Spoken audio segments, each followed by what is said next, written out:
Alright, so we are on to day 2 of these projects. We are still doing our How To Wednesday stuff, and for these next 2 things, we're going to take the hemming out of it entirely. We are going to fix a seam line in the shift here I've got. Well, a few seam lines, it seems. Non-intentional pun. Basically, there are spots like this where the hem tapes come out, the seams are pulling out. All of the loveliness of gaining a shift that is a hand-made up. This was my sister's, and now I get it, which I am perfectly fine with because I am always in need of more underpinnings because I wear them out, obviously. So we're going to fix the seams and the edges of this, and then we are going to work on another set of drawers as an example of patching because you can't darn this together. These are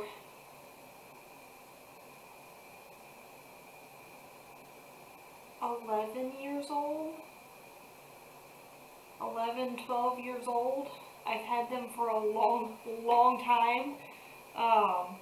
For a while I had just stopped using them altogether because the waistband was coming off, and so I put a new one on, and then realized that when it goes through the wash, the material kind of falls apart, so these are now hand wash only after this incident with the washing machine. So we're going to be cleaning up these edges and patching it and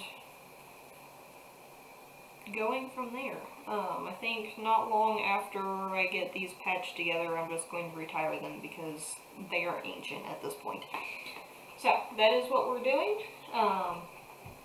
We're going to work on this first because it is definitely the simpler of the two. So let's see, which part do we want to work on first?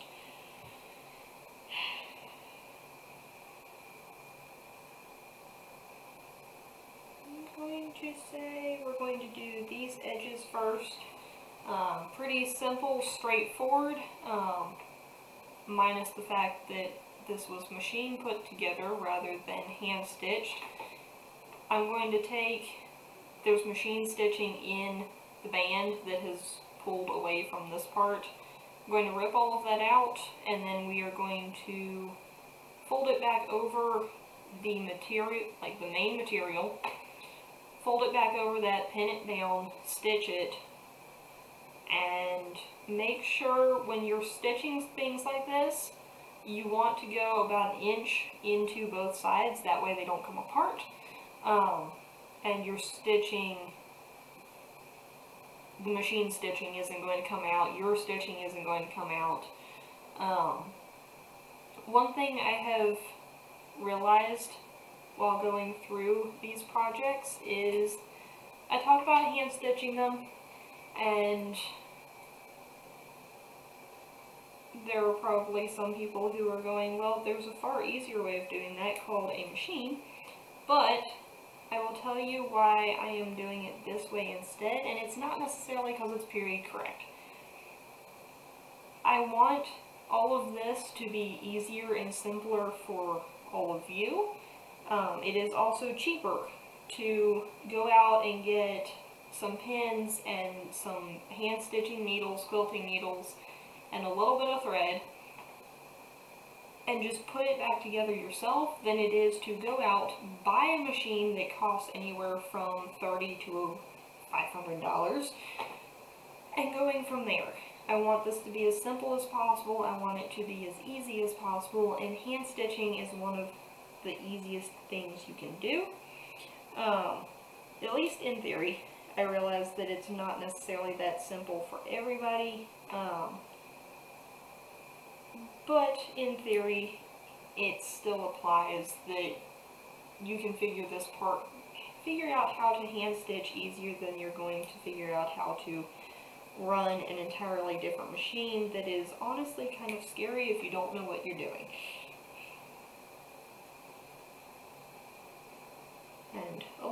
with that. I don't like using the machine. Hopefully that changes a little bit now that I've gotten my treadle machine up and running.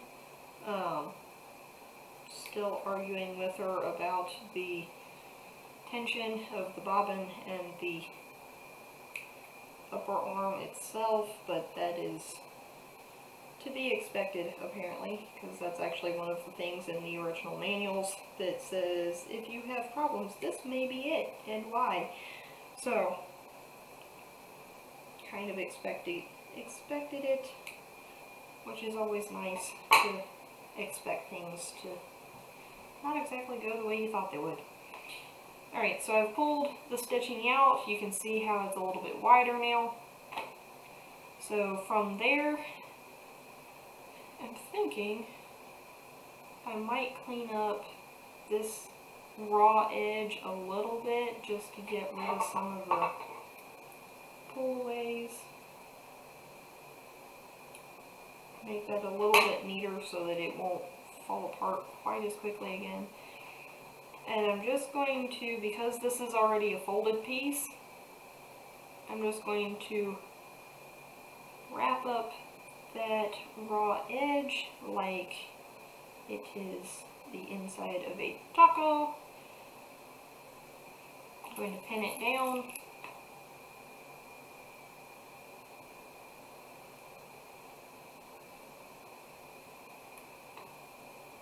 Do I have to pin it down? No, not necessarily, but it does make life so much easier.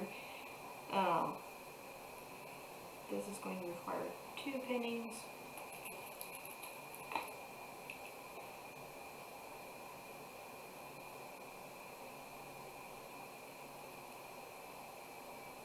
And again, I'm going to go about 1 inch extra on both sides just to make sure that the machine stitching, the original stitching, doesn't come out, while also making sure that these spots are going to be nice and strong, the same as the rest of it is going to be. And where is my needle?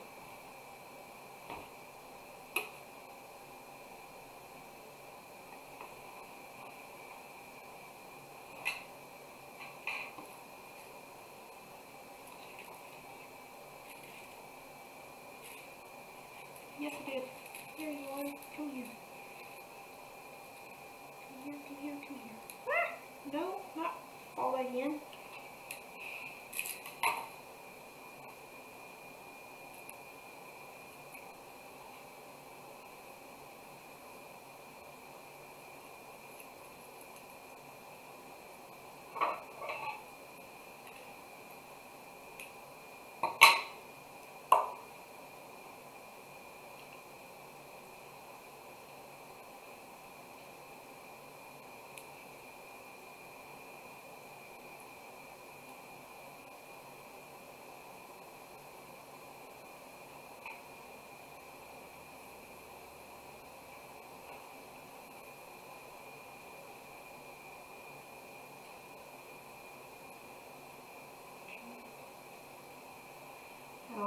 For underpinnings, it is highly suggested that you backstitch.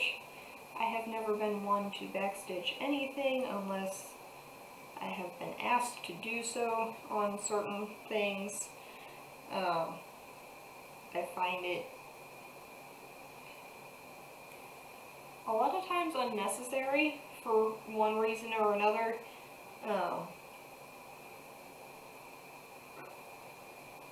And if you are wondering what backstitching is in particular, it's where you go through as if you're going to do a regular stitch. You would pull it through, and then where that last stitch landed, you would go back to it, poke through, and go a little bit past.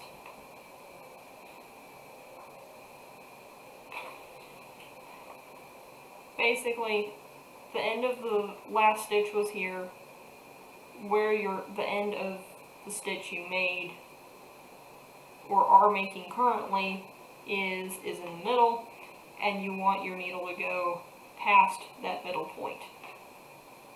This is one of those things is oddly hard to explain without somebody actually sitting next to you.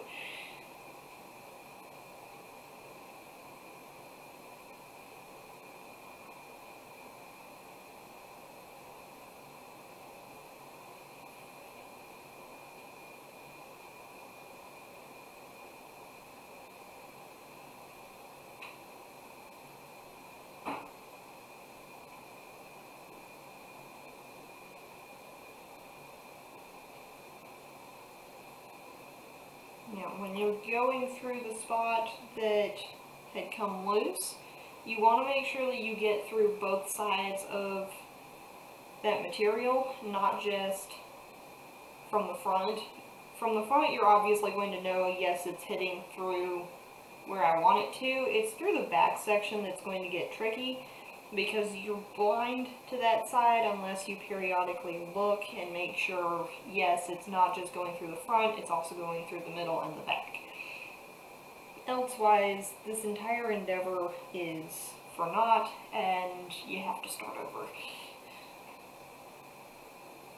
Because the whole point of this is to make sure that this edge piece doesn't come off, and if you don't make sure that it goes through both, it's going to come off again fairly soon, and possibly worse than it did the first time.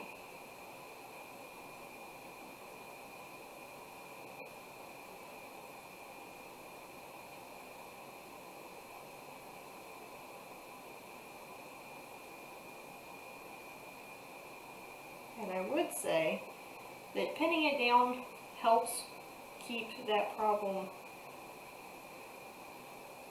It helps prevent the missing the back problem, but it doesn't always.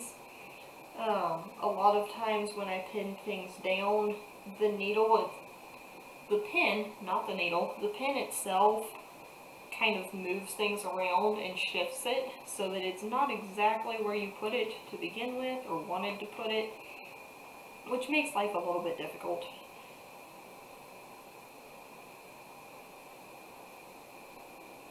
So they're helpful and they're useful gadgets, pins are, but at the same time they can also be hindering the work that you're doing. So always keep a lookout as to where your needle is going, what it's doing, and occasionally you might have to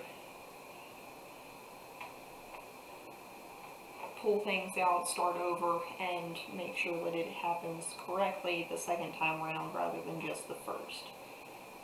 And there's nothing wrong with it. There are sleeves in the garments that I make and wear that I have taken out at least 7 times just because I put them in backwards or upside down, or they look really weird, or the list goes on and on of things that weren't quite right with what I've done.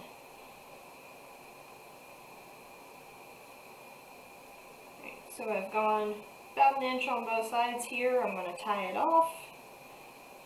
I will trim it here in just a moment after I hide the excess thread.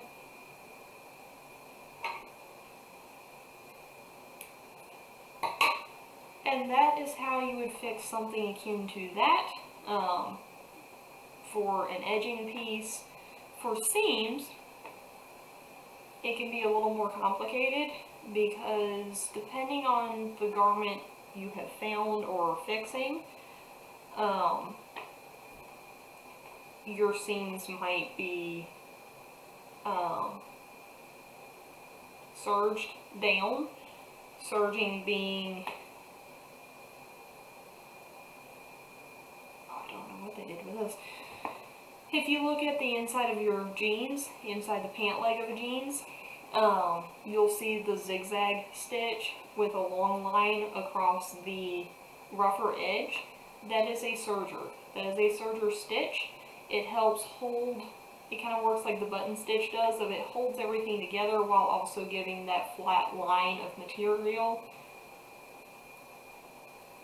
that will get rubbed against and torn apart instead of the main body material. It is a version of hemming things down. It is a complicated version of hemming things down, if only because you have to have a completely different machine to do it.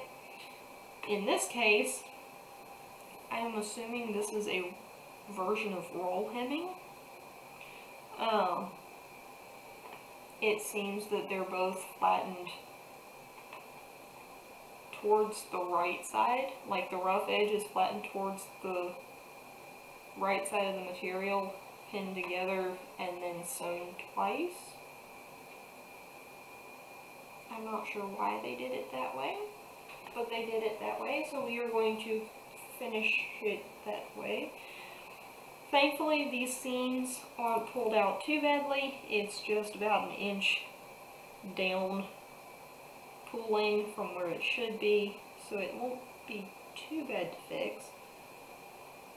When I go in and fix this inside edge, though, it is going to be done very differently. Of probably a whip stitch across the top, just to hold both sides together rather than the straight stitch I'm assuming they did to begin with. Because that's really weird.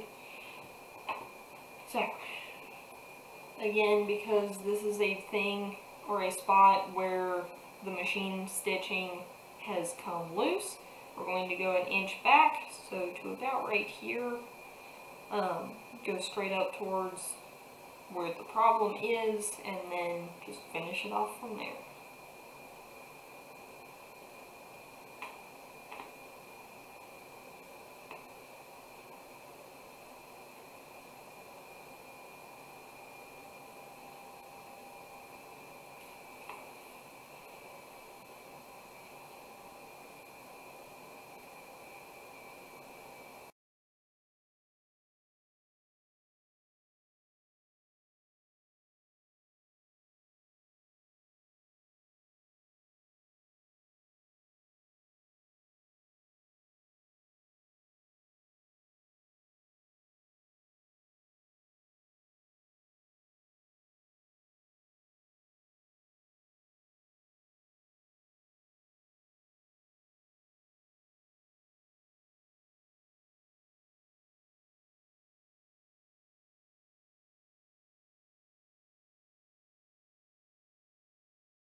And there is how you fix the seam.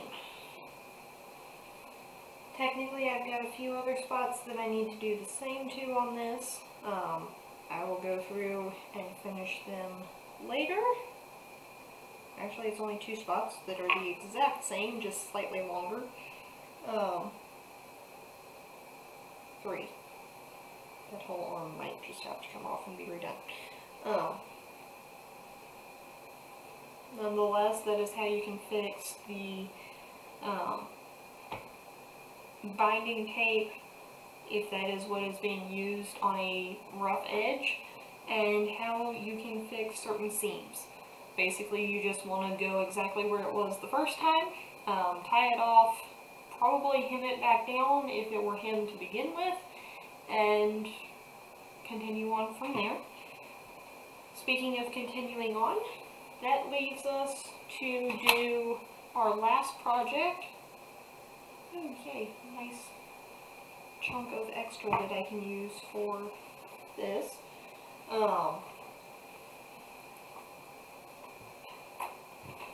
The last thing we're doing is patching. When it comes to patching something, I probably do it very different from what other people would do. I will go through and trim all of this down, make it as smooth as possible, if possible.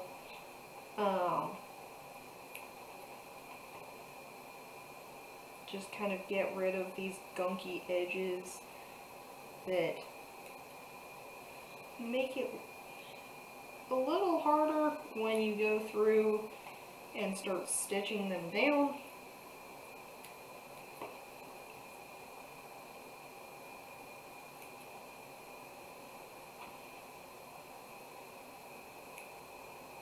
because basically what I do is we are going to trim it a little flatter, something akin to that. That's going to be a fairly square rectangular piece that I need to cut out of this material now.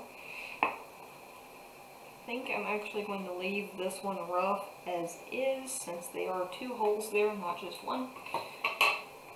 And let's see, that is a 3x2 hole. I'm going to take my shears. Always trim slightly bigger than what you think you need when it comes to your patch piece, because it is always easier to trim something down than it is to make something bigger.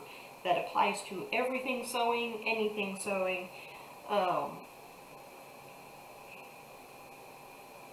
So I'm going to start with a chunk about yay big. I'm going to roughly pin it down around this hole. We're going to do the big one first. I will figure out the smaller one later here. And once I get that pinned down, we will go into the, okay, how do I make this as smooth as possible, because these are panelettes, drawers, whatever you want to call them. I want them relatively smooth and decent to wear, because that is really close to the skin when you're wearing it. So yeah, probably want this to the inside.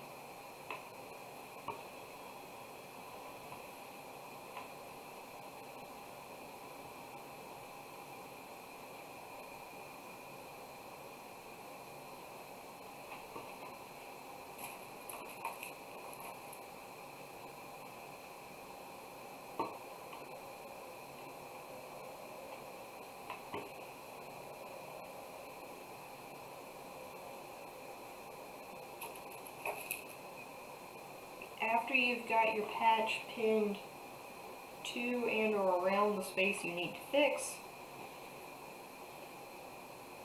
then you can tuck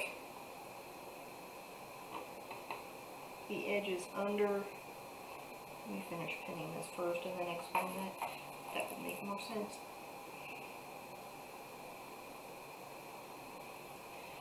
Alright, so I've got the patch pinned over the hole. It's covering it entirely, which is what we definitely want. I'm putting this to the inside, that way it makes this space smoother, and because it's technically underwear, I'm not really all that worried about what it looks like even on the outside, because you can see this giant gaping hole.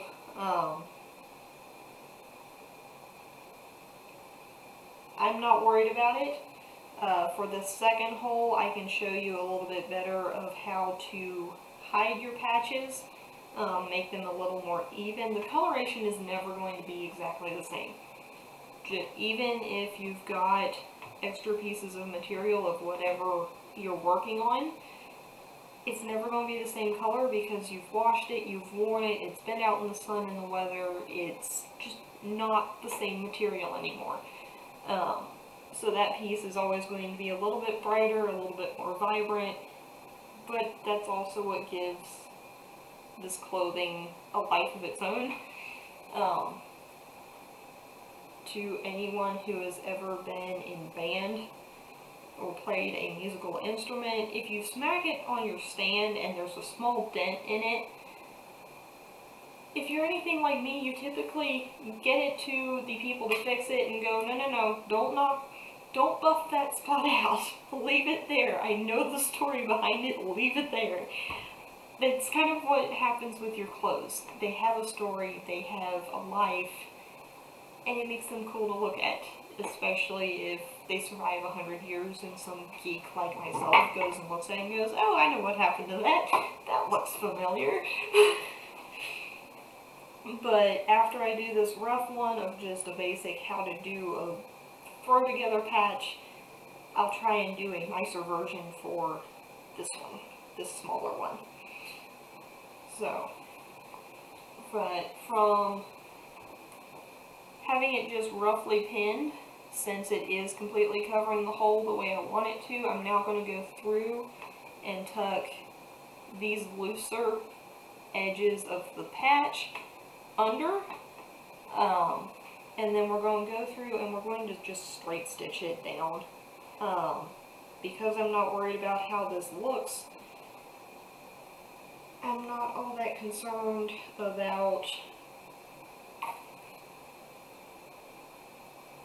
keeping it super even. I suppose that's the correct way to say that. The trick to pinning down the edges is to make sure that you do not overstep the bound between where the edge of that hole is and where the edge of your patch is. It's always an interesting game of guessing, which is why I usually start with the longer edges first, and then I can fold down the ends second, because the long edges are always the trickier part with most of what I end up patching.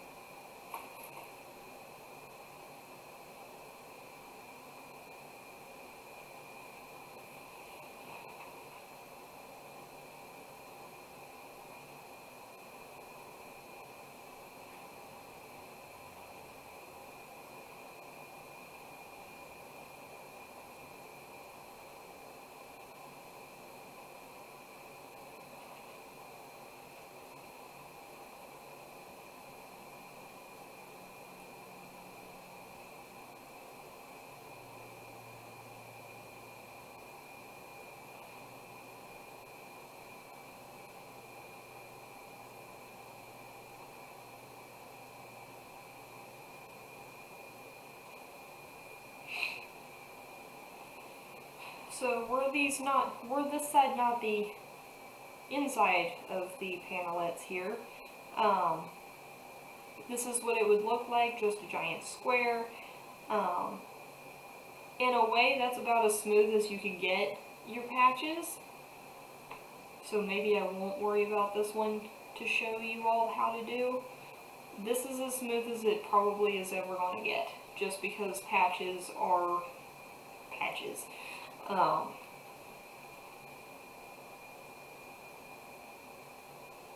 So I'm going to go through, I'm going to stitch this edge, and then once I have that done, we will talk about the various ways to get this inner circle of an edge tacked down. That is usually where what I do differs from what other people do, because I go through and I basically button stitch this entire edge just to give that rough edge something to hold on to and a way to not fall apart further. I'm honestly not sure what other people typically do. So, we will go over that part further here in just a moment, but first, this side.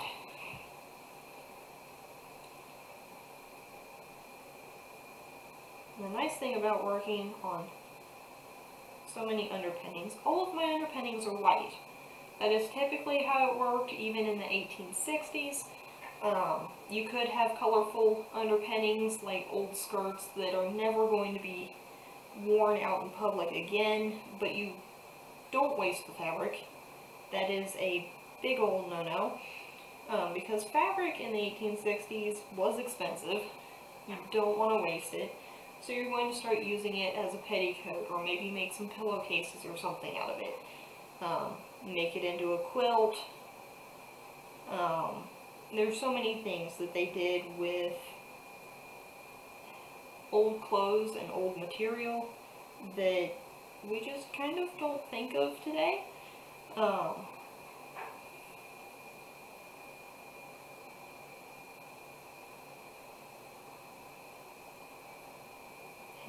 it could even turn into patches like this. I don't have, my grandmother has, a dress that was my 3rd grade aunt's, and 2nd or 3rd grade aunt's, and it's probably around late 1860s, 1870s. It is something that every girl in the family gets to try on at basically a certain age. It's almost a coming of age kind of thing, just to see if it fits. And the patchwork on that one that is original to that great aunt wearing it, some of them are the exact right color, some of them are the brown version of that pattern of fabric, some of them are just white chunks. So patching doesn't have to match exactly what you're doing. As vain as we are today, especially in American society, you probably want it to match anyway, just because that's social expectation. Of course, social expectation also is that you just throw it away and buy something new. But if you're feeling adventurous and you really don't care what the rest of the world thinks, throw on a neon pink patch. If it makes you happy, do it. It is your clothing, it is yours to do whatever you want with. Make it yours. Even if you buy it from the store, make it something that you can claim as yours. And there is my inspiration for the day. Hi.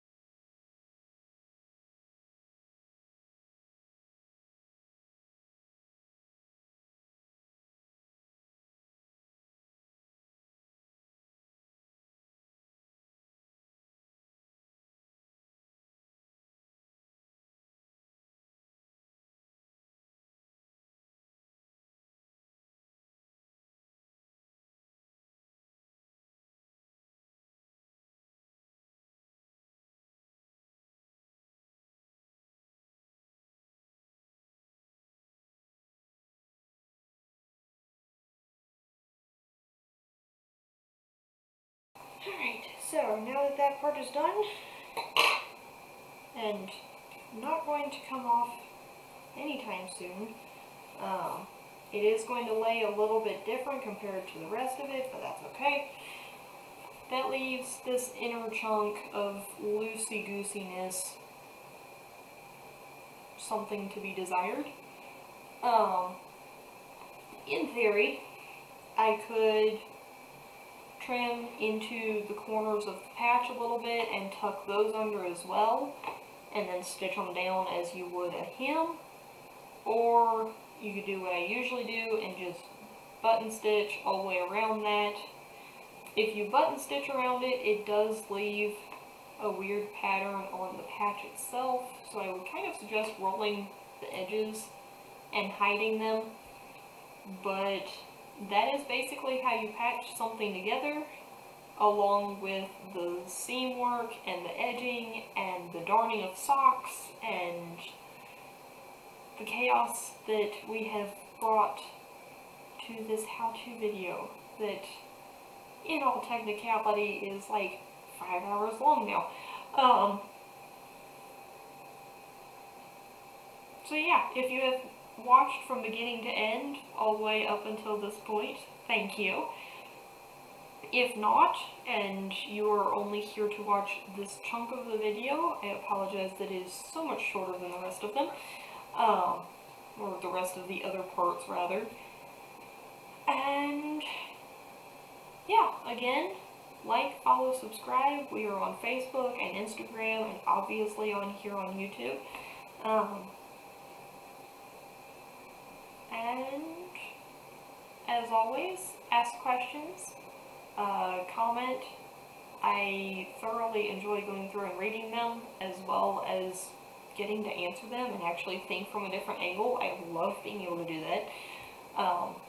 And if you ask questions, it gives me reason to make videos like this one of how do you even do these things? Well, let me show you. So yeah, with all of that said, everybody have a good afternoon, evening, morning, whatever time it is, wherever you are, and I will see you all next time. Bye!